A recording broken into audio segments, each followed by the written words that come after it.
What is up, guys? Welcome back to the No Half Cakes podcast. My name is Jim Sabelico, and I will be your host for this very amazing show, in which we're going to talk to Dr. Carolyn Sangal, who we're going to talk about a multitude of things, including our first ever live experiment on this show. So if you're interested in what that actually has to do with resilience, elasticity, faith, showing up for your family, being truly successful, and how we get an experiment with rubber balls in the middle of that, I would suggest you stay tuned because it is one you don't want to miss. 3, 2, 1. Here we go!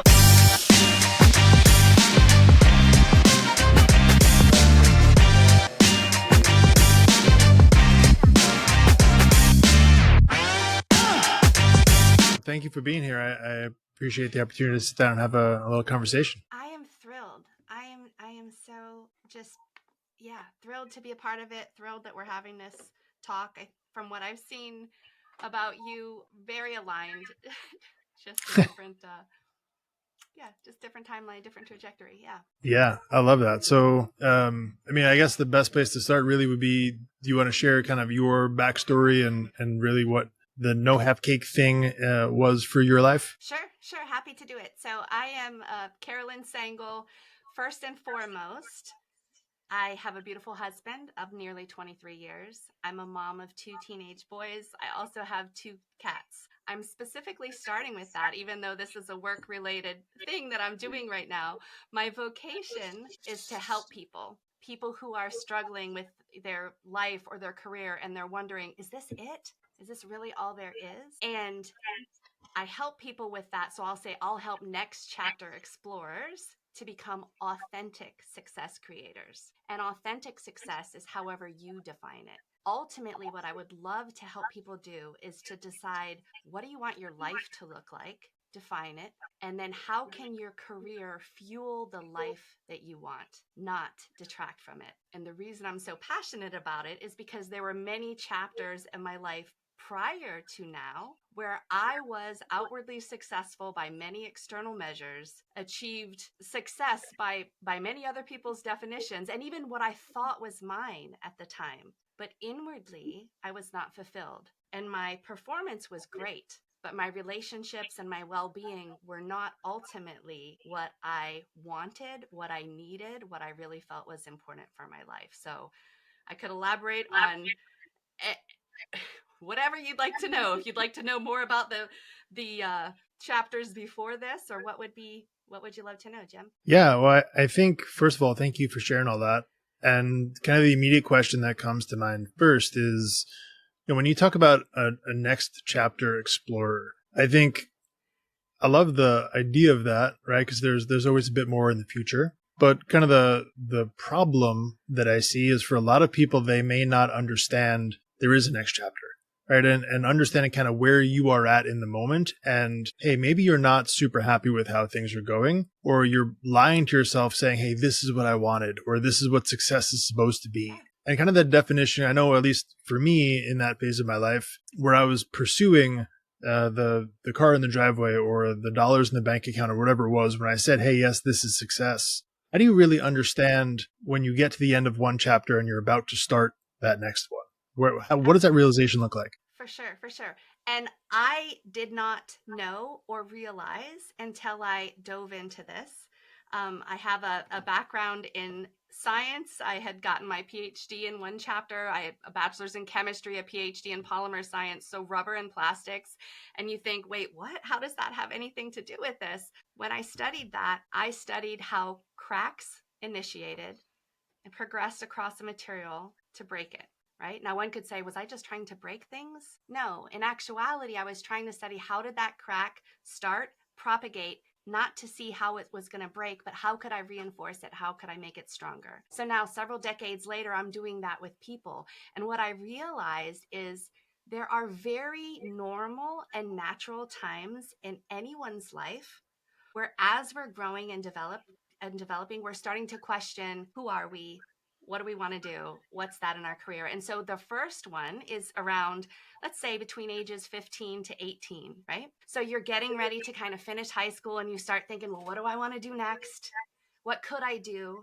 And so most people are going to ask very well trusted people in their lives of what should they do, what could they do, because you're not even aware of what's out there. So that's one transition that everyone's gone through, that everyone's realizes. And the next one is typically between ages 22 to 26. But then and so that can coincide with if somebody did decide to go to school after high school or trade school, or whether that's college, university, whatever the case may be, then you reach another point of like, now it's a natural time of, I'm finishing this thing, and now what?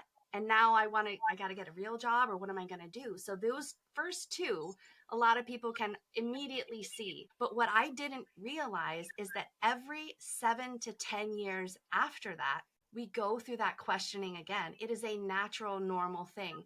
And so most of the time, if people have defined, this is what it is to be successful. Oh, I got my PhD in that thing, so therefore I must work in the chemical industry, and I'll do fatigue and fraction mechanics for bonding adhesives to metal parts in cars, right? So I did it, and I did it well. And I commercialized multi-million dollars of adhesives. I led teams. I had 2 technicians. I achieved so many measures of external success.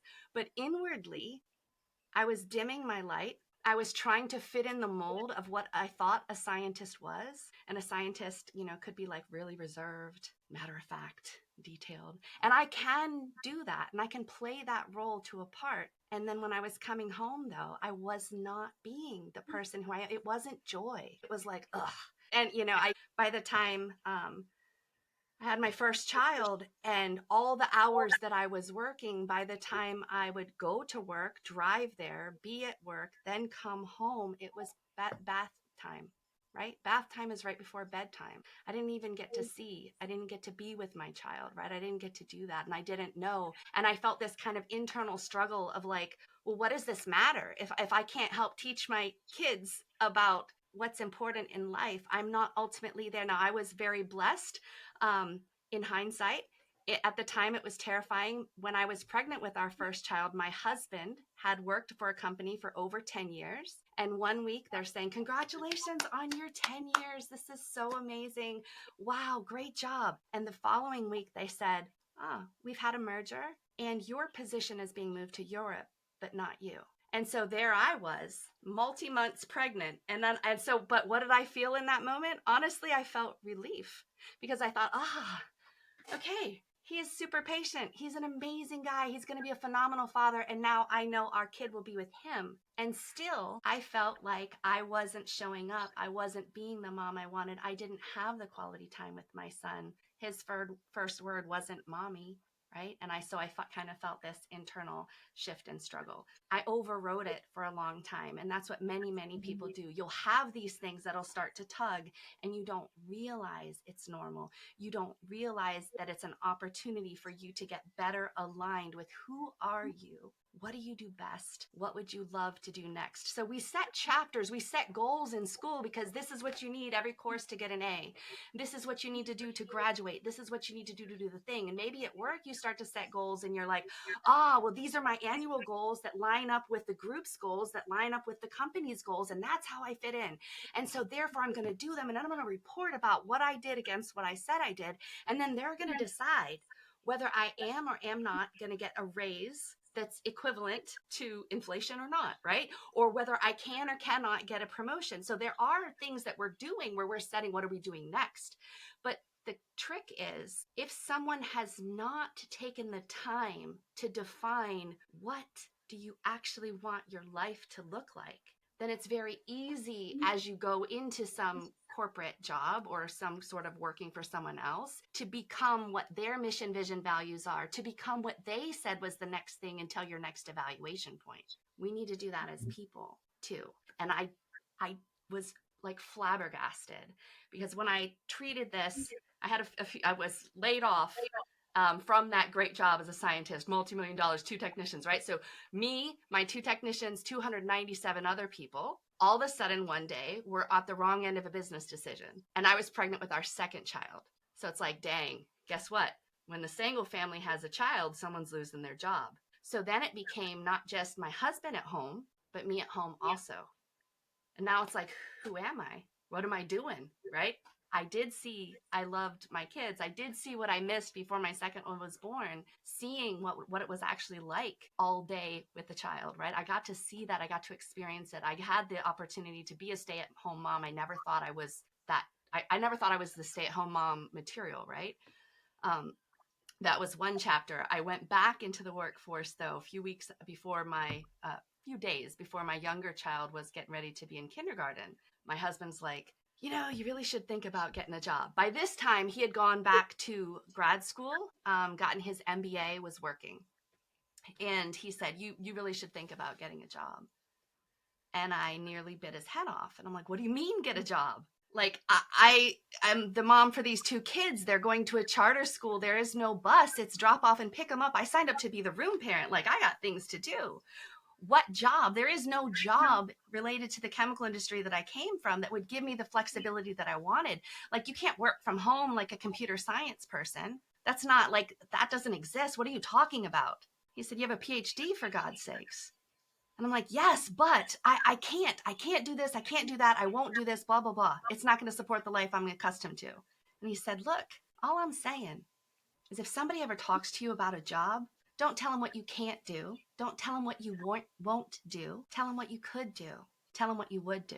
So this has primed me now. Day 3 of that child's kindergarten, I got a call from a recruiter trying to recruit me to work for the competitor of my former employer. Now, it had been several years now, so my non-compete had run out. It sounded like an amazing job. I could do it. I could also do it really well. It would require us to move from North Carolina to Detroit. I personally love Detroit. I mean, Henry Ford's from there. Who wouldn't? Who wouldn't love that? Failure is the opportunity to begin again more intelligently. Like, why wouldn't you want to be there? But it wasn't going to support how our family was structured.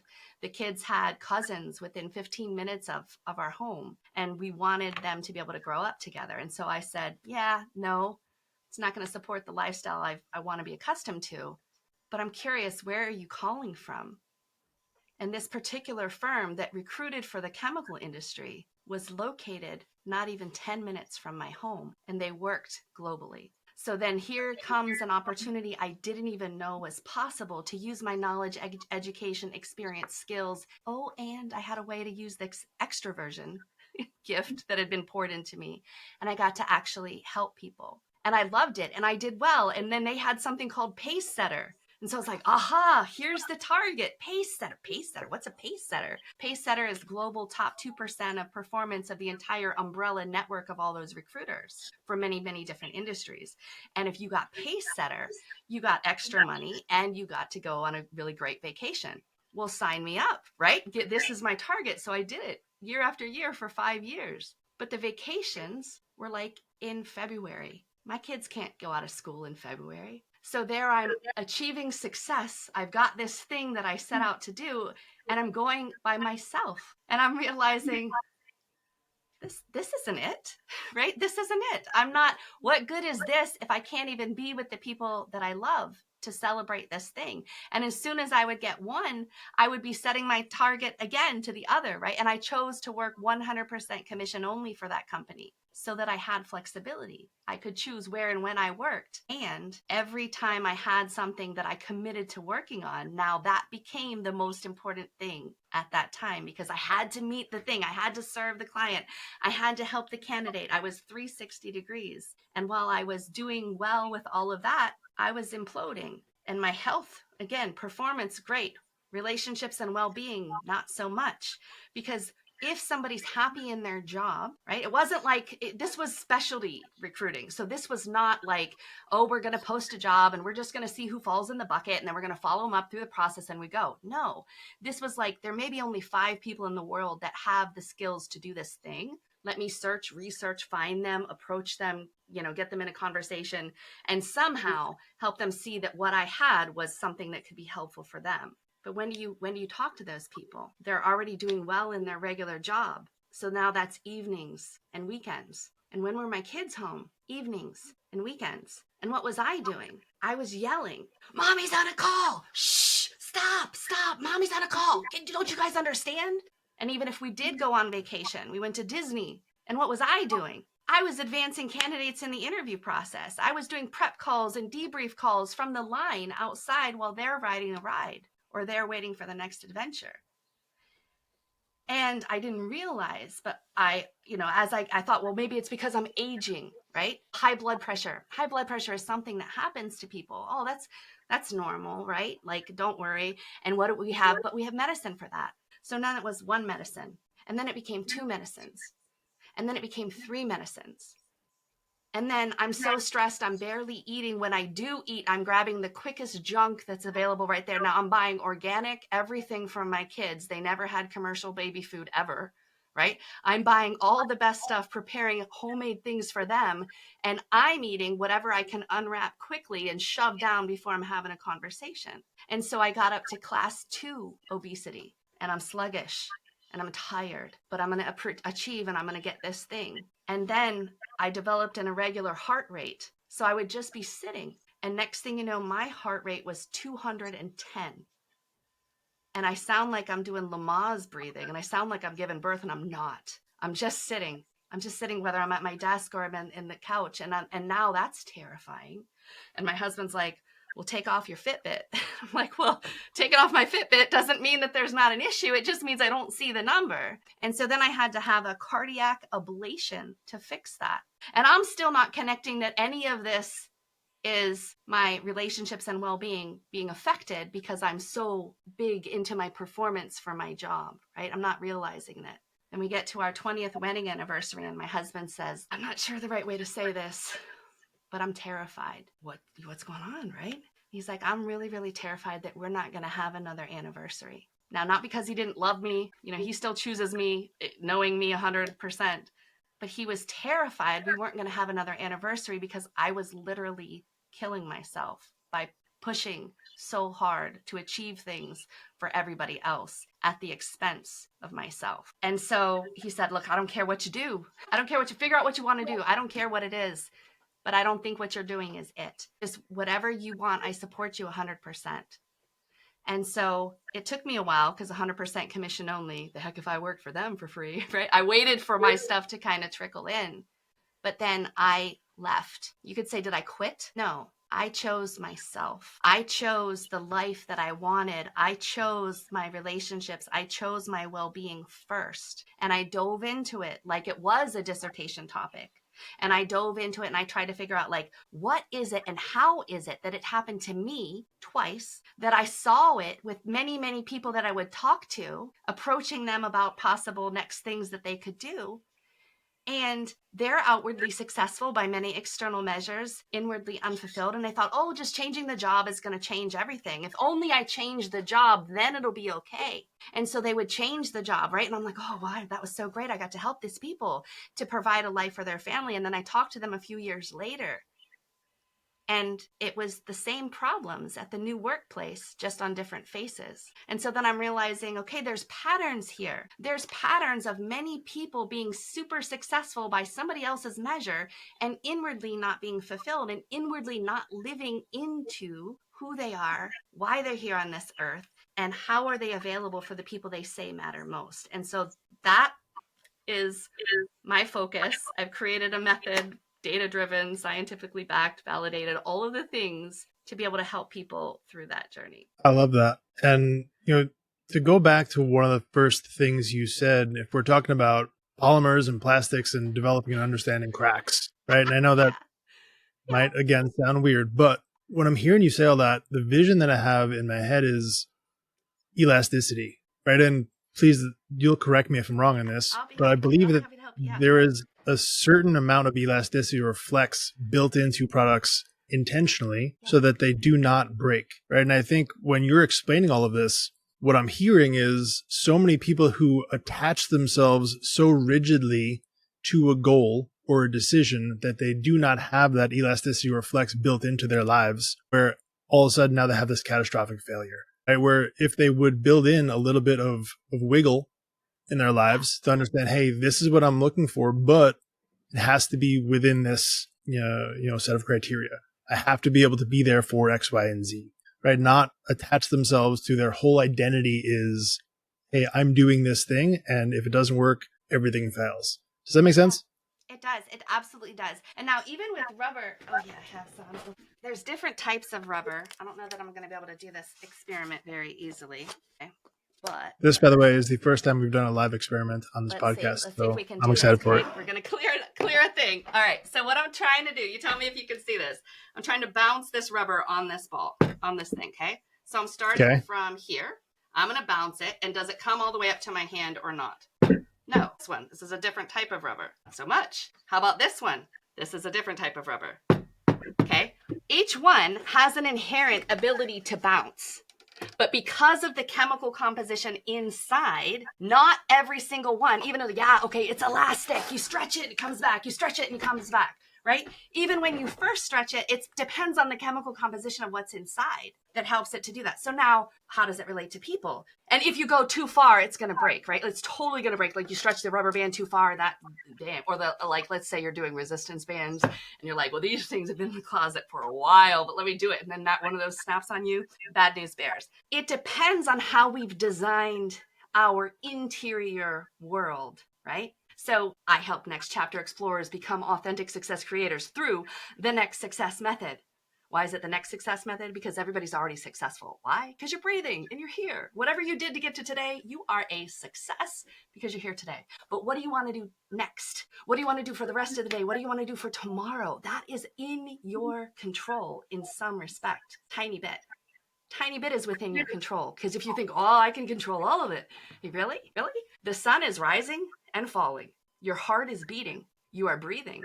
And you're not actually controlling any of it. I can hold my breath. Yeah, you can hold your breath. And after a while, you're going to gasp for air or it's going to be all over. So what have you designed your interior world to be able to handle and withstand? So I'll say, okay, there's four things. I figured it out. I'm going to figure this out. First I'm thinking, well, there's so many assessments. There's got to be an assessment that helps figure out like who is somebody, what are they really, and what's the problem here, right? And so I'm like, okay, well, I've taken so many assessments, right? Like Myers-Briggs. I'm an ENTJ. And now freaking what, right? Like it's good for party banter, but I don't understand how to actually do it differently. Woo, right? Okay, well, I'll take Clifton Strengths and I'll take it a few weeks later and it's different. Not so sure that that's reliable or reproducible. I don't think as a scientist I can stand behind that. Although it is fun, again, party banter, neat conversation for a moment. I'm like, there has got to be something else. What is it? Like, what is missing? And I realize there's natural abilities. What are natural abilities? Those are the hardwired parent gifts that you've been given, that everybody's been given, right? We're all made on purpose for a purpose only we can do. We get that, right? And like each of these, the gifts are being poured into you according to the work that you're supposed to do. Okay, I got it, right? So many things say, but then how do I know which ones are mine? And I found that there was an assessment called the Highlands Ability Battery that had over 100 years of research. And it wasn't subjective like Myers-Briggs or Clifton Strengths, where it's like, hey, tell me, we're going to see who are you, and you're going to tell me who you think you are. And then I'm going to go ahead and tell you what you said, right? Well, that's fine and good until somebody's perception of who they are is very different than who they actually are. So this is a performance-based objective measure in 18 different areas. And you can see, okay, how is my number memory? How is my verbal memory? What are my preferred learning channels? What's my idea productivity? What's my spatial relations theory, spatial relations visualization? Can I draw a bridge or can I make a bridge, right? Do I work with my hands or do I work with my ideas? All of these things. I took that and I saw how things were poured into me. And there is no good or bad. They say low, medium, or high, but that doesn't mean low is bad and high is good. It's kind of like golf and football are both sports with balls. But in football, we want a high score to win. And in golf, you want a low score to win. Now, hey, fun fact, careers correlate to the natural abilities that you have. And what I mean by that is, we're getting back to the balls, okay? What is taking your energy versus what is giving you energy? If you are doing something aligned with how you are hardwired, and that activity that you're needing to do for your work is in line with how you're built, it's going to feel energizing. It's going to feel exciting. It's going to feel nearly effortless. It's going to be fun. If you're doing a task that is not aligned with how you've been hardwired, you can do it. You really can. You can do anything you set your mind to, right? You can do repetition after repetition after repetition after repetition to become good at that thing. And then if you stop doing that thing, you might lose it. Like, hello, calculus or differential equations, right? Like, I got the A and not my strength. If you're doing something not aligned with how you're wired, it's going to feel draining, exhausting. And so part of it is, how am I designed? What are my natural abilities? Part of it is, how am I communicating with other people? Am I communicating in a way that my message is best received by who I'm trying to talk to? Am I direct or indirect? Open or guarded? You can sort people out. There's also, guess what? There's an assessment that can help validate that too for people and help them. So first I'm thinking, it's natural abilities and it's communication behavior. That's it. I'm like, okay, well, but what do most people think of when they think about their career? Okay, well, let me get an analogy, because I want to try to make the hard thing easier. I'll say your career is like an iceberg. Okay? So above the surface of the water, you see the iceberg, and it's kind of impressive. And you think, well, what is it? What's really the driving factor? And what most people consider when they're taking that first job, whether it's 18 or 22 to 26, what's the title? What's the salary? What's the location? That's the top of the iceberg, what you can see. But if you've ever seen the picture of an iceberg, below the surface of the water, that iceberg actually goes down 4 or 5 times deep as it was tall. And so to me, I'm like, it wasn't the salary, the title, and location, because I had all of that, right? That I should have been successful. I'm successful. I got the house, I got the kids, I got the car. There is no mortgage. Like, we got it all. I should be successful. I should all over myself. Below, that's what's really doing it. So that's, who are you? What do you do best? What would you love to do? Do you have an integrated vision? What do you want for your life? What do you want for your career? And your mental fitness, your mental resilience. Are the thoughts in your mind sabotaging you or helping you? Are you constantly worrying about what everybody else is thinking? Judging yourself like, I'm a freaking idiot. Why? I should be better. I should be faster. I should be able to do this. And have you ever known exactly the right thing to do, and then you still in the moment don't choose it? So now, guess what? There's an assessment, and there's a way to try to help sort that out and help people. Just, if you're trying to become more physically fit, what do? You do sets and reps of exercises. If you want to be mentally fit, what do? You can do sets and reps of specific exercises to target what are the specific voices and the specific ways that you sabotage yourself. Those are the things. And then integrated vision. What do you want for your life? What do you want for your career? And instead of title, salary, location, I say, there's actually 8 factors that most people don't consider when they're considering what do they want to do next. And I believe it comes down into 8 different areas. If you'd like, I could tell more about that. Okay. So sure. Before we get into that, though, let me ask a couple questions. Let's go back to the balls for a second, if we could. You've got 3 of them there, right? Okay. They're all round. They're all round. They're all the same size. They're all the same weight. Okay. But there is a probably minuscule difference in their composition on the inside that affects how they show up on the outside in terms of, let's say, their level of bounciness, if that's what we're qualifying here, right? Yeah. So the question then becomes, what is the application and what is the understanding of what's on the inside, right? Because what I'm hearing you say in all of this is we are comparing ourselves against other people's application without truly understanding our own internal composition. Do I understand that right?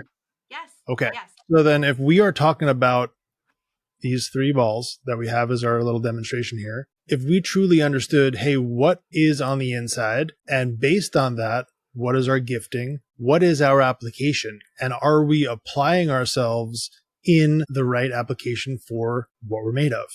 And I don't know, you'll probably know better what the specifics of those 3 individual balls are, but if there are examples for, hey, you would use this one in this case and this one in this case, if you use them interchangeably wrong, you're going to get a terrible result, right? Yes. Like, so this is a butyl rubber, and it absorbs energy. So this was the one that I dropped, and it just kind of stood there at the bottom. Now, what is that great for? If you have a Corvette and now you're going to put that cover on, phenomenal thing to be the material inside, because you don't want it going as you're going down the road, right? You want it to absorb all that wind so that you can have a nice smooth ride and hear your radio, right? Then you're going to have, I think one is polybutadiene, I believe, and the other one is natural, like what natural rubber is. So natural rubber is what a lot of rubber bands are made out of. So you stretch them, they come back, you stretch them, they come back. They're great. One fell. But so if I want to make a rubber band versus a cover for a Corvette, like, for the convertible. There's different applications, but they're both rubber, right? So there's people. Now I've been given different gifts and I can do stuff. And so it's like the abilities that you have been given, yes, they do correlate. They do absolutely correlate with a variety of careers, but it's not. And so like I can have somebody take that assessment and I can have it immediately pull into the government's entire database of, let's say, over 600 different careers that somebody who chose to go into higher, learning after high school, got a college degree in something. There's over 600 careers that it correlates to. So it's like, aha, well, I can see from my natural abilities, I can see either from an overall package of how it is, which careers are best for me. Let's look at the top 50. Like, let's have a starting point. Or I can say, based on certain patterns of my abilities, which careers line up with those. So I can look at it from different, same data in just different output of which perspective do I want to look at this and consider it. And you're like, okay, well, that's just abilities though, right? It could say like, oh, I could be a great doctor. Well, I am a doctor without any patients. And that goes both ways, right? So I don't have people patients. I don't have actual patients. But what does that do? It helps me. It helps me to switch ideas. It helps me to be able to, talk to people easily and help them with other things versus, I'm feeling like one step close to life or death, cutting into somebody. Could I do it? Probably. Would you want me to be that doctor? No, absolutely not. Why? Because I'm not interested. I'm not interested in it. So here we go back to the 8 factors. What are the things that are mattering? Abilities, how you're wired. Yes, some balls are more suited for other jobs and functions. Some people can be well suited for other jobs and functions depending on how they're tied. And there's no, like, just like you couldn't say that an artist is bad compared to an engineer. They're different. You can have super successful artists and super successful engineers. And the artist many times may outperform the earning capacity of an engineer, depending on what the art is, right? Or you could have a really great, somebody who does engineering and they hate it. They hate their life, but they could do it really well, right? So, but you may have started with that ability to do it. You may have built, so what are the factors? 1, where are you in your career development stage? I talked about there are many stages where we naturally start to question our careers, 18, 22 to 26, every 7 to 10 years later. Okay. So where are you in that? Because the more developed you become, the more you go from, hey, Dad, what do you think I could do? Mr. Brown, my teacher, what do you think I could do? What should I do? I don't know. The more you go from that to being like, gosh, I can do science. I can do it well. I can explain it well. And that's not it for me. I actually love talking to people. I actually love helping them. Then you're starting to realize who you are, what you like, what you enjoy, what you don't. You're starting to realize what is giving you energy, what is not. And you're starting to have it go from ego to your own authentic self. So career development stage, natural abilities. That's, how were you chemically made, right? Not chemically, but, how are you hardwired? What else is there? Okay. Well, just based on your skills. Okay. Well, I can learn a bunch of skills. That's what did you spend your time, effort, and energy to learn? And the more time you invest in it, you even have like Malcolm Gladwell, like 10,000 hours, right? If you do 10,000 hours doing that thing, you're going to be an expert. Cool. Did I want to do 10,000 hours doing that thing? I don't know.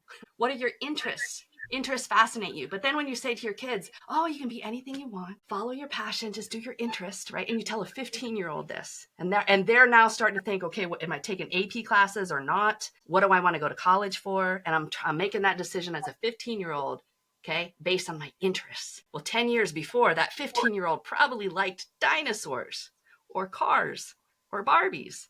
And now they've evolved into a different person. And 10 years from then, at 25 or 35 or 45, your interests constantly change. Constantly. You can be fascinated with something for a moment. It might not be something for a lifetime. But yet it still does influence what's a good decision for this chapter. Next could be, what is your personal style? Are you an introvert, extrovert? Are you a generalist or a specialist? Do you want to be out in front? Hey, look at me. Or do you want to be more like supporting in the background, making sure everything is all set? Again, neither one is bad. They're different. They relate to different sorts of functions in your career. And if you know that, you can start to tailor the type of role you actually are looking for, the type of activities in a role that you want. Family. We've talked about that. You've talked about that. Two families. One, who did you come from? What were your first initial ideas of what is success? What is work? What does that look like? Right? And you either have, well, both my parents were college educated. My mom was a nurse. My dad was a school superintendent. So education is super important. So therefore, I'm going to be highly educated. I want that for myself. That's just who we are. Or you could have, my parents live check to check. The heck if I'm going to do that. I am not going to be like my parents. Right. So you either have, you want to be, you're just going to start to sort into some, or no way in the world am I going to be. And then the family you have now, right? What's happening? There was that time where I needed to be able to drop off and pick up my kids. I needed that flexibility that influenced what was going to be a good, career, what was going to be a good job for me in that moment. But then you also have your goals and your values. All of those things, I say, is what's under the surface of the water. So if we can go through each one of those within the same rough period of time, let's say a couple weeks or something, or a couple months, and now you zoom out, that's actually like now, so at the same period of time, and then decide, what do you want your life to look like? And what do you want your career to look like? And how can your career not detract from the life you want, but actually fuel it and energize it? Because you know what? I'm going to go ahead and do this engineering job because I really like the money and it has phenomenal insurance. So I'm going to do that because I want to pay my mortgage, pay my house, pay for my kids' school. But I'm going to do it. But I'm going to know, okay, I'm not going to continue to check my phone all hours of the evening. I'm not going to. So if I've decided I wanted to be there for baseball, I wanted to be there for the after school activity. So you can still choose to do what you're doing. You may design your life differently, or some people are like, you know what? Forget engineering. I am going to play guitar, and either way, that could work. Yeah. I love that so much. And, if we go back to the iceberg analogy, thinking about how stable an iceberg is, because the majority of the weight is on the bottom. If you were to flip it upside down, it would be very topsy-turvy and not a great way to live. And I think that has a lot to do with really understanding who you are and having that kind of firm foundation underneath you to then, right, accelerate on top of. And I think, when you describe it like that, it makes a lot of sense why some people who do not have that understanding of kind of who they are, how they were built, their authentic self, and operate in that way, tend to have these visceral reactions to life. And it kind of creates this alternate reality where for them, life is very topsy-turvy. And you can't deny that because that's their reality based on how they are living. But I do think that, kind of what we talked about, there's this amazing opportunity to really recenter yourself and understand how you were created, what you are made of, and apply yourself in a direction that is beneficial to that and built on that and in alignment with who you are. And that's kind of how you really live life in a much more full way, right? Where you can kind of focus on what is that next success, not based on a constant pursuit of checking the box and moving on to whatever's next, but understanding, hey, you're already successful where you are because you know who you are. Do I understand all that correctly? And you can still be already successful where you are and be, even though you've been living as you may still be confused at who you are, what actually matters to you. So I think you're still successful even if you don't fully know who you are. Okay, well, my name is Carolyn Sangal and I live in Durham, North Carolina, and I have right? I knew all of that. And I still was, my body, from the blood pressure, from the, eating everything, and my choices, my behaviors, they weren't aligned. And I didn't know it. And I'm thinking like, oh, I am so great, because if you look at me, if you're going to look at the LinkedIn profile, or you're going to look at the, very curated resume, it shows that I'm amazing. And, okay, well, I went from high school valedictorian to full ride fellowship to scientist. Woo! Congratulations. And one day the poor girl at Chipotle got to see how unraveled that I was, because I'm ordering the bowl and she's taking a little longer than I thought. And I snap at her and I'm like, what the heck? Don't you know we're busy? Come on. This was supposed to be ready at 5:02 and it is 5:24. What are y'all doing? You got like 10 people standing behind you. 10 people. What are you doing, people? Are you making food or not? Right. Was it true? Yes. Was it kind? No. Was it necessary? No. Was my teenage son standing right next to me absolutely mortified? Yes. And when I got in the car Did I feel proud of myself? No. But my resume still showed, I'm pace setter, right? So we can have all of those things that in some ways define success, but if it doesn't feel good inside, if you're starting to have weird ailments or there's that pain in my back again, or you're so exhausted that when you come home, you're either checking out because you're just scrolling on social media and just diverting your attention to any mindless thing, or your kids are there, but you don't actually have a conversation, or they're bothering you, or your husband asks something, or your wife or whoever it is, and you snap at them. I mean, is that in alignment? Are they going to know that I'm a Christian, by the way I love? No, that's not what I wanted. But yet I did all those things. That was part of a chapter. Now I relate. And am I perfect now? Heck no. Do I still yell at my kids? Shh, mommy's on a podcast occasionally. And yet I also build my time to try to carve out, to make it intentional, what I say mattered most, what I do. So I'm going to show up and be who I am. Because what does it matter if I get the award and they can't travel with me? What does it matter if I serve and help all these other people and my children don't want to spend time with me? They move out, they leave. I think for the longest, I'm like, oh, well, they're going to always be there. They'll always be there. No, after the later, that'll come later. Shh, this is so important right now. This client needs this thing right now. Right now, they're going to always be there. And then COVID kind of showed that wasn't always the case, right? And I missed important things too, right? Now I was the one making the cake, so nobody was just going to get it to tell later. But I missed it. I missed the times. I missed the things, and I cannot go back and change what already happened. And I've learned from it, and I hope to be able to help other people to have different things in their lives, or maybe learn. I don't know. Would I have listened? The center like, hey, Carolyn, actually, here's the thing. Did you know? I'm not sure that I was consciously aware until my husband sat me down and said that. And I, certainly going into surgery and somebody shoving something up one of your arteries to go burn part of the inside of your heart.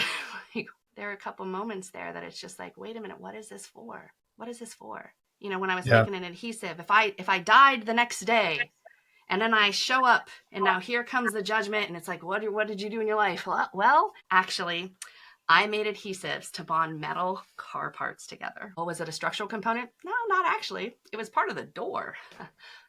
Okay. Did anybody see it? No, not actually. But you could paint it smooth over it, in that seam. You didn't really see any kind of issue there. And I did the testing to make sure that you could not have a crack that's going to propagate and cause a catastrophic failure for at least 10 years so you can get that warranty. Okay. And how about those children that I gave you? Do they know me? Well, not sure. They moved out. How about your husband that I gave you? Does he know me? Oh, no, because I might have been snapping at him the whole time. That wasn't it. It's not what I wanted. And yet the world said I was successful until a business decision said I was no longer needed. Yeah. I don't know how to follow up from that. It's on point and it's heavy and it's accurate. So, I think the question that begs to be asked is, what does success truly mean for you? Not you specifically, but for the person listening to this right now, to understand, what does success look like?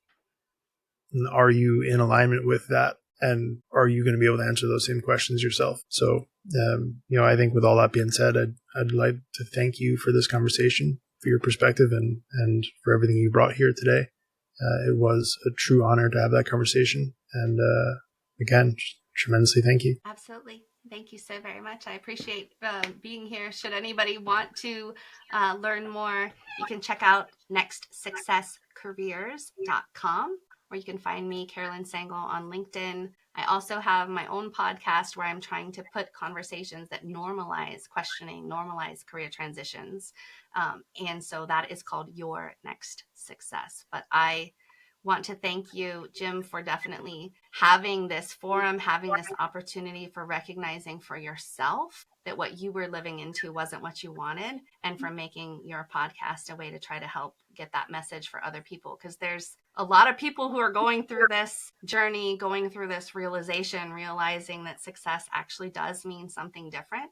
and some will only be served by your voice. Others may be served by mine. And I love that we can just try to help the world, make the world a little bit better, one person at a time. Yeah, 100%. And I think it's kind of our duty to use the day that we were given to share that voice.